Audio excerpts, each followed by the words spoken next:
Psihoterapija je najzahtevnejša oblika zdravljenja duševnih motenj in bolezni, zato z zakonom predvideno zniževanje strokovnih kriterijev klinični psihologi in klinični psihiatri ter pedopsihiatri absolutno zavračate. Zato me v tem kontekstu zanima, oziroma bi vas prosila, če lahko na čim nazornejši način pojasnite, zakaj se tudi v prihodnje ne sme zniževati ravni usposobljenosti strokovnjakov, ki bodo izvajali oziroma ki že zdaj izvajate to vrstno terapijo, še zlasti, kadar bo obravnava namenjena najranljivejšim skupinam, med katerimi so vsekakor tudi otroci in mladostniki, ki imajo težave v duševnem zdravju. Ja, to, kar nas najbolj zaskrbi, je ravno del, da ne vemo, kako bojo strokovnjaki, ki naj bi zdaj stopili na področje z novim predlogom zakona oziroma z novim zakonom, podkovani tudi v diagnostičnem smislu, kar bi lahko znižali kriterije strokovne obravnave otrok. Zakaj ustrezen diagnostični proces je izredno pomemben pri obravnavi otrok in mladostnikov, ker sicer lahko intervence peljemo v napačno smer.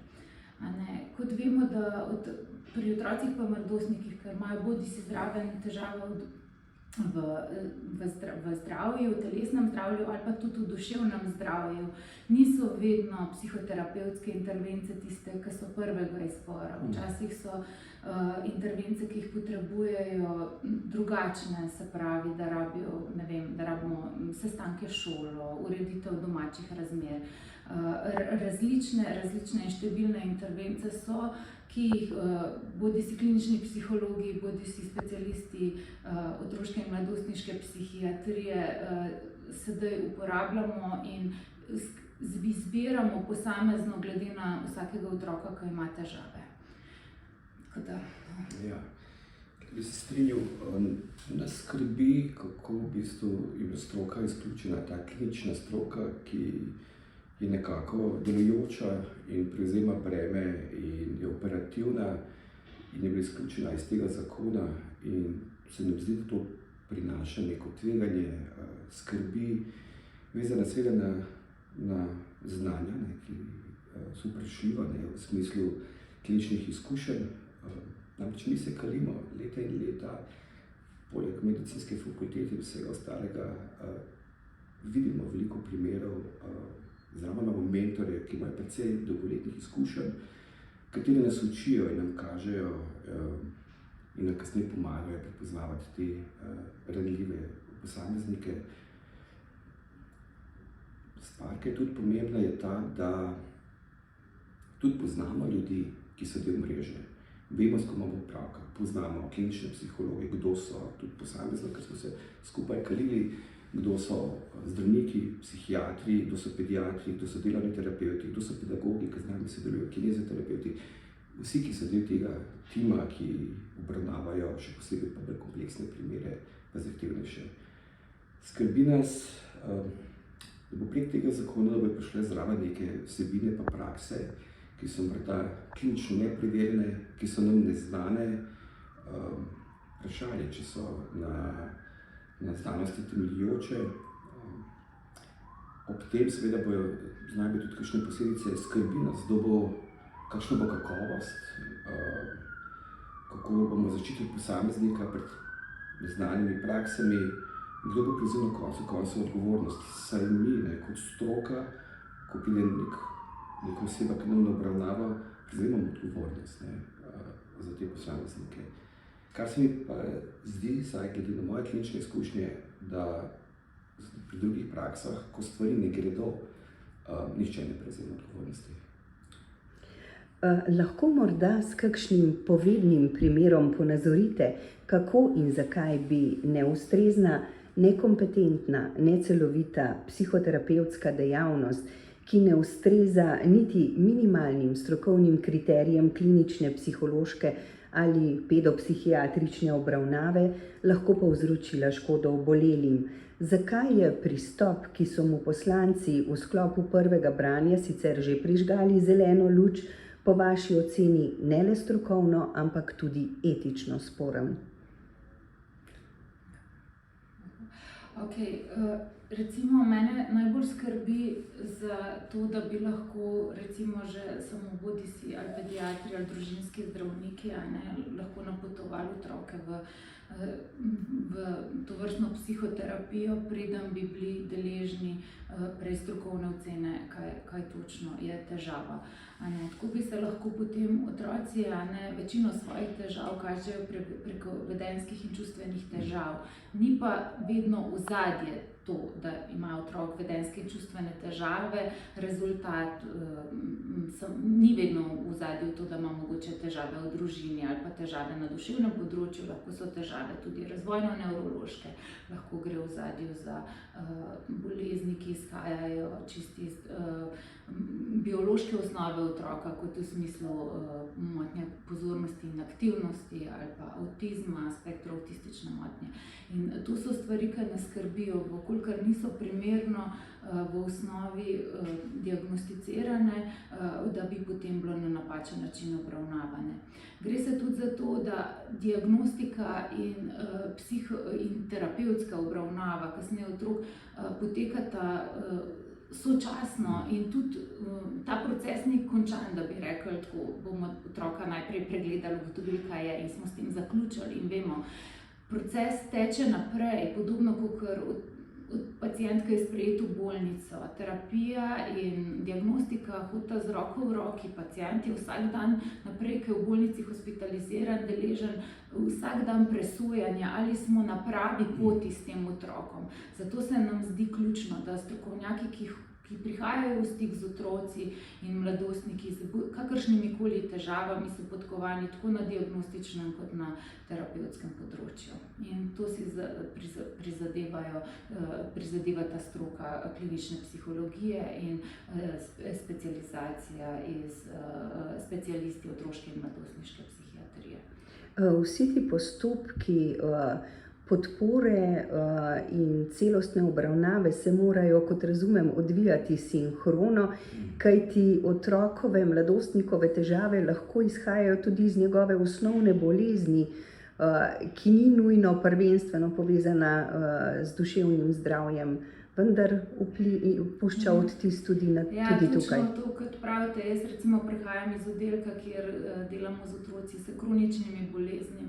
Tukaj je natančno v bistvu poznavanje teh bolezni zelo ključnega pomena. Vsaka od kroničnih ali pa morda celo redkih bolezni nosi zraven svojstveno dinamiko, ki vpliva tako na otroka kot na družino, na njegovo šolanje, na funkcioniranje v bistvu bližnje okolice. In zato je ključnega pomena, da smo strokovnjaki, ki delamo s takimi otroki, del timov, da smo sodelujemo tako zdravniki kot z ostalim kadrom v bolnici in mislim, da je to zelo ključno za neko celostno obravnavo otrok pa mladostnikov. Ja, mi v medicini obravnavamo ljudi skozi biopsihosocialni model, kamor spada seveda ta psihični del in fizični in socialni pri tej ranljivi populaciji. Kot je kolegica rekla, posamezniki, ki imajo duševno stisko ali pa duševno motnjo, vplivajo v bistvu vsi sistemi, vplivajo na tako sam posameznik kot družina, kot šola, trenerji, kamor hodijo, širša socialna okolica. Vse na nek način vpliva in je treba nekako dobiti informacije in ojačati, pomagati celemu sistemu. Ne moramo samo en segment. Ponovadi, ko mi dobimo nekega otroka, probamo pokriti vse te sisteme in potem, ko otroka spoznamo po nekem obdobju, ko se naredi diagnostika, vemo točno, kje sisteme moramo bolj intenzivno vključiti. Redno sodelujemo, pomembni so, da te kolege, da jih poznamo, da so dostopni, da se lahko pogosto dobivamo in skupaj stisnemo glave za obravnavo tega otroka, da omogočimo neko boljšo perspektivo, da ga ojačamo, da vzpostavimo okolje, kjer bo lahko na nek način varno v sklopu svojih kapacitet še naprej izvajal svoje razvojne naloge in postal nek operativen odrasli človek. Ob tem me zanima, kako stroka, pa ne le medicinska, saj v javnem zdravstvu obolelega obravnava širok nabor strokovnjakov, razume pristop, ki se je uveljavil v zadnjem obdobju. Pristop, po katerem interesno in politično narekovana prepričanja in rešitve povsem povozijo mnenje, vedenje stroke. Ja, predlog zakona je kar boleče prebrati, ker direktno naslavlja našo nedovoljšno strokovnost. Tako da tukaj težko komentiram, zakaj nekdo na tak način napiše predlog zakona. Se pa zagotovo ne moram s tem strinjati, da kot taki strokovnjaki trenutno nismo usposobljeni za to vrstno delo. Za sabo imamo ogromno izobraževanj, dosledna nadaljna izobraževanja, ne glede na to, da imamo za sabo strokovni izpit z področja zdravstvene dejavnosti, specializacijo, ki je večletna, v našem primeru kliničnih psihologov 4-letna, potem se dodatno izobražujemo iz določene šole psihoterapije, ki je znanstveno podprta. In glede na vse te vzporedne izobraževanja, ki jih imamo in ki jih potem tudi nadgrajujemo ves čas, zato da ohranjamo svoje akreditacije, mislim, da so te trditve, lahko rečem, samo boleče. Ja. Zanimivo je to, kako ljudje, ki sploh ne poznamo, ki jih nismo srečevali v naši operativi, v bistvu kreirajo neke zakone, ki močno posegajo v naše delo. Skrbi me, sicer nisem človek iz politike, ampak kako deluje ta sistem. Sprašujem se, če tudi tako na drugih področjih in me to seveda skrbi. Skrbi me, kot sem rekel, potem za prihodnost, kako bo te neznake se v bistvu z nami nekako zlilo, da bo to funkcionalno, da bo to fragmentiralo operativo, če bo ta timska oziroma skupna obravnava posameznika mogoče začela se fragmentirati. Vprašanje je tudi, kako bomo mi vključevali te posameznike, ki bodo na novo prihajali, ker jih sicer ne poznamo in jih nismo videli skupaj z našimi ljudmi na klinikah. Ne razumem v bistvu pristopa politike, na kakšen način pristopa, kakšno vprašanje si postavljajo in zakaj jih ni med nami na terenu, pa na nek način, da se pogovorimo, kje so tiste zadeve, ki se nam zdijo zelo pomembne, da bi zaščitili to ranljivo populacijo. Prišli so nam nasproti pri preteklosti s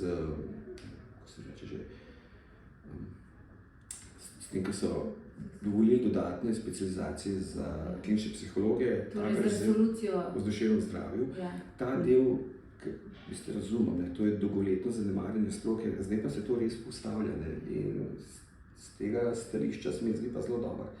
In sta dobro zastavljena in vsako leto vidimo nove kolege, ki prihajajo tako pedopsihiatri, psihiatre, klinični psihologi, res zdaj se jih res dosti izobražuje in vsako leto prihaja določena kvota ljudi, kateri vključujemo in smo hvaležni za to.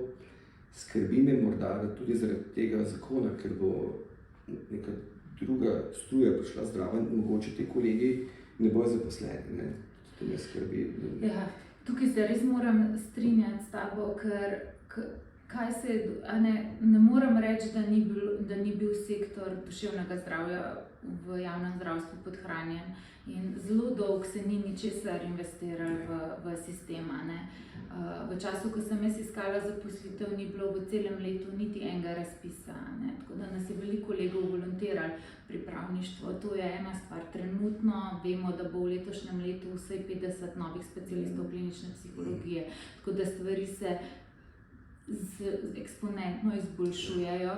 Ne moremo pa ravno zato, ker so standardi, da nekdo pride delati na tako zahtevno področje, tako visoki, ne moremo teh strokovnjakov ustvariti v enem letu ali pa v enem dnevu, ampak traja, kot smo rekli, leta, da lahko začnemo delati. Sprašujem se pa tudi, kaj so predlagatelji zakona razmišljali pri tem, da v bistvu bi dali strokovnjake nekako mimo dosedanje prakse sedaj noter v zdravstveni sistem. Se pravi, za njih se ne predvideva pripravništvo in strokovni izpit. Ne vem, kaj je tukaj v ozadju. Prav izrecno je napisano, da pač se to ne predvideva, ne? Čeprav vsi, ki delamo v zdravstvu, moramo imeti znanja, kako zdravstveni sistem deluje, osnove iz prve pomoči in te osnovne etike, ki tukaj zraven paše. Tako da ne razumem, na kak način, povsem brez upoštevanja ostalih strokovnjakov, ki smo že v sistemu, se v bistvu zdaj uvaja nov poklic, za katerega pa ne smatramo, da je potreben. Jaz vidim še mogoče dodatne pasti, veste, skozi našo klinično prakso, skozi edukacijo vrsto let, tudi vidimo, ne, če so ljudje primerni, da sploh lahko delajo s posamezniki. Veste, vse sorte ljudi, ki zdravijo sami sebe, pridejo v stroko in se nam zdi to neprimerno. In v bistvu vsi ti strokovni izpiti, specialistični izpiti, tam v bistvu na nek način tudi presojajo, a smo primerni za to delo, a znamo z ljudmi delati. Ne. Ta del se mi zdi tudi pomemben filter, moraš biti nek zrel človek, moraš biti nekaj čez. Morda so ti ljudje, ki ne vem, koliko so stari, morda tudi nekoliko premladi za ta delo. Ja, ne, lahko so tudi iz drugih poklicev, na drug način. Mene v bistvu bolj ta del tudi skrbi, da to so v bistvu zakon omogoča, da prekvalifikacije praktično z nekim številom ur, ki morda na papirju ne izgledajo majhne, ampak ko primerjamo, koliko je to dela v letih, to ni prav velika. Tako da ta stvar me v bistvu skrbi, kako da je ta količina znanja prav iz področja duševnega zdravja tukaj vseeno prenizka. Glede na izraženo skrb in pomisleke bi vaju vprašala, kakšna pa je vajina napoved glede zmožnosti obvladovanja kompleksnih, večplastnih, nažalost vse prej kot redkih bolezenskih težav otrok in mladostnikov, če bo pristop k psihološkim in psihiatričnim terapijam narekoval nov zakon o psihoterapevtski dejavnosti, s katerim pa se v resnici ne strinja nobena specialnost, ki deluje v sklopu zdravstva.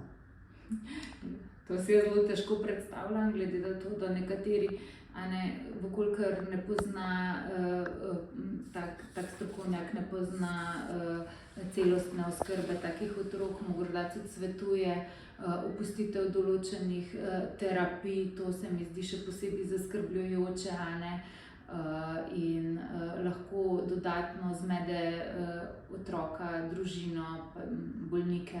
Tako da na podlagi tega si lahko predstavljam, da so stiske večje, vkolikor ni.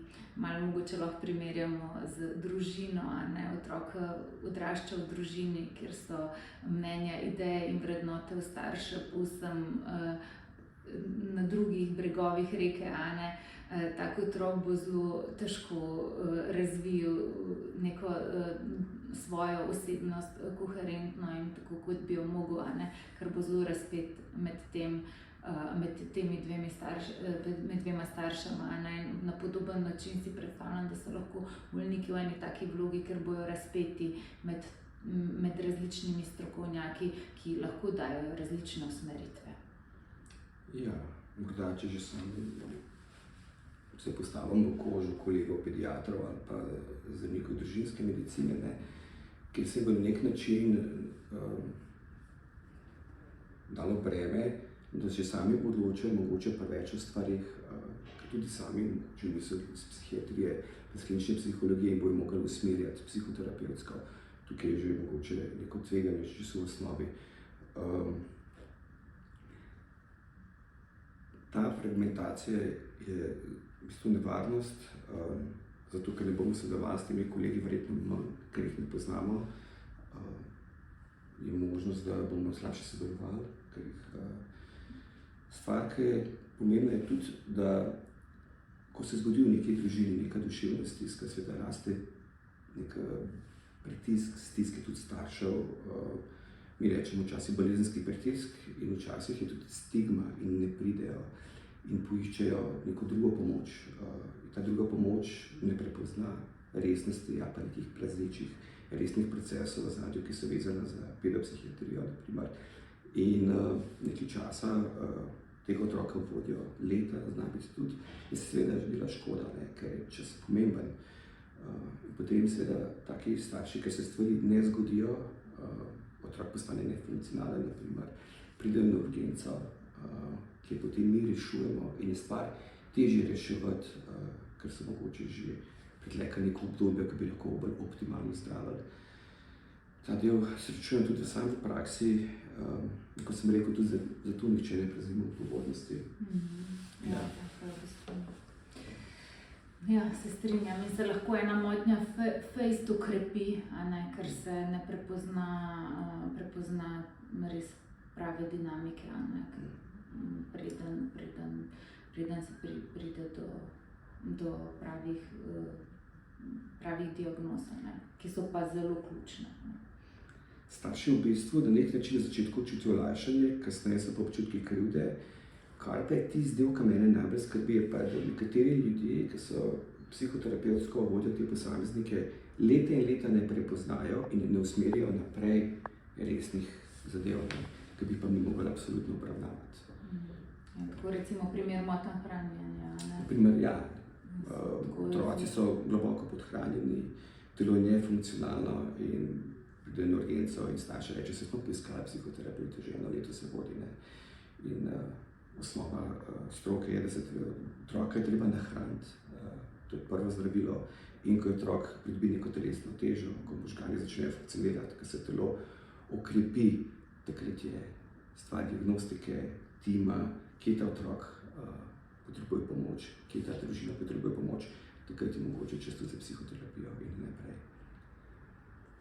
Kako pravzaprav v tem smislu razumeti podatek, da je predlog zakona, ki ga je pripravilo resorno ministrstvo, Ministrstvo za zdravje, nasprotovalo 34 razširjenih strokovnih kolegijev, torej najvišjih strokovnih organov posameznih specialnosti, ki v sklopu ministrstva delujejo kot posvetovalni organi, pa tudi Nacionalni inštitut za javno zdravje, ki na ekspertni ravni zagotavlja ali tudi odreka podporo tistim odločitvam, ki bodo v prihodnje posredno ali neposredno vplivale na zdravje prebivalstva. In kot se zdi, ta zakon, če bo ostal v nespremenjeni obliki, lahko zelo konkretno vpliva na zdravje številnih posameznikov, kaj ne? Ja, to ste tudi dobro povedali, da ne vemo, kaj dodati. Tudi nas to čudi, da politika dejansko tako ne sliši stroke, da težko si to razlagamo. No? In mene skrbi, ker se mi tudi jaz nisem iz političnih vod in si ne znam čisto predstavljati, kako ti stvari potekajo. Si pa predstavljam, da če se ureja neko področje, so strokovnjaki tisti prvi, ki bi jih mogli vzeti v obzir pri pripravi določenih novih zakonov ali pa aktov. Očitno vsi podobno razmišljamo, očitno nas imamo enake skrbi in je nerazumljivo, da nas, ki smo vpeti in delamo in smo na terenu, se to ne sprašuje in se jih ne zanimajo naša mnenja. In dejansko potrebe, tam, kjer so stvari, kjer smo šibki, zakaj določeni pacienti ne dobijo obravnave, so včasih stvari, ki se rešujejo čisto na drug način, in pogovor z nami bi lahko marsikaj odkril. prave rešitve. Čakalne vrste so realnost in povzročajo stiske številne. Zelo delamo na tem, da jih skrajšamo. Mreže se širijo, vendar ta zakon v tem smislu nam v bistvu ne pomaga. Ja, absolutno. Tukaj gre v bistvu za dvoje. Ne? Po eni strani je v družbi nasploh treba zagotoviti regulacijo tega področja, kajti v praksi se odvija marsikaj, povsem drugi pol pa je klinična praksa, ne? Kjer so stvari urejene, so pa seveda čakalne dobe in zdi se morda na prvi pogled, da bi zakon utegnil pomagati, a pomisleki so zelo resni. Morda bojo določeni posamezniki prišli hitreje do obravnave, vendar kot sem že omenil, kakovost je vprašljiva in zaradi posledic verjamem, da bo še večji pritisk na urgentne ambulante, ki je tako že velik, glede na večje število bremena v smislu duševnega zdravja na populaciji.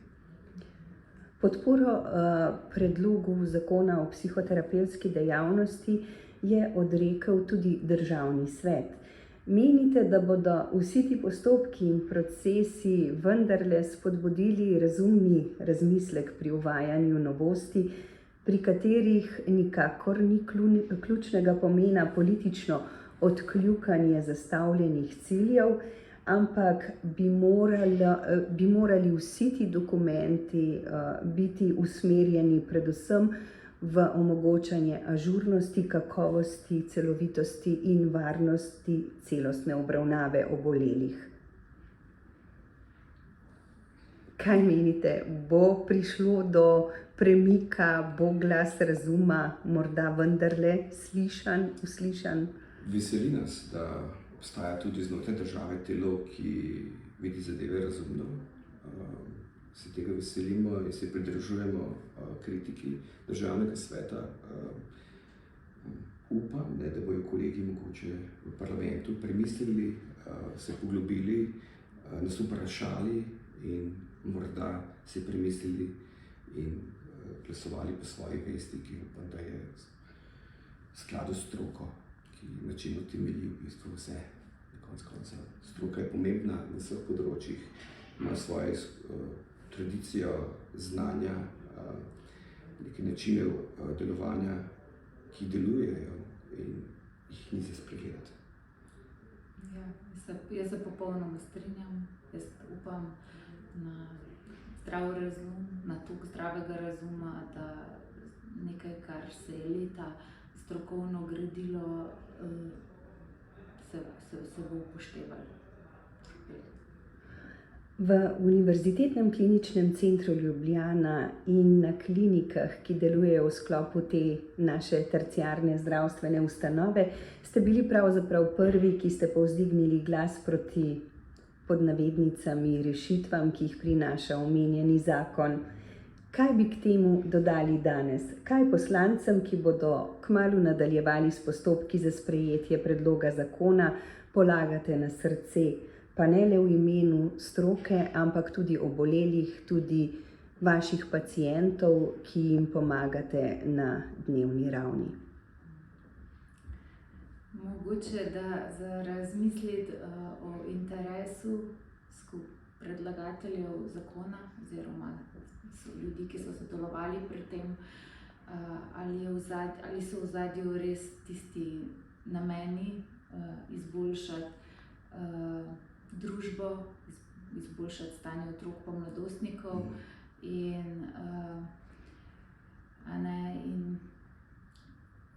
predvsem to. Ja, se strinjam. Pomembno je, da nam prisluhnejo, da nam pomagajo, da jačamo to, kar že imamo, kar je dobro in uspešno. Pomagamo, vidimo izboljšave posameznikov, tudi starši so hvaležni. Morda, da pridejo in se pozanimajo med nas, da se vprašajo več, da naslovijo vprašanja, kjer imajo dvome, kjer da razčistijo sami pri sebi, da se morda premislijo.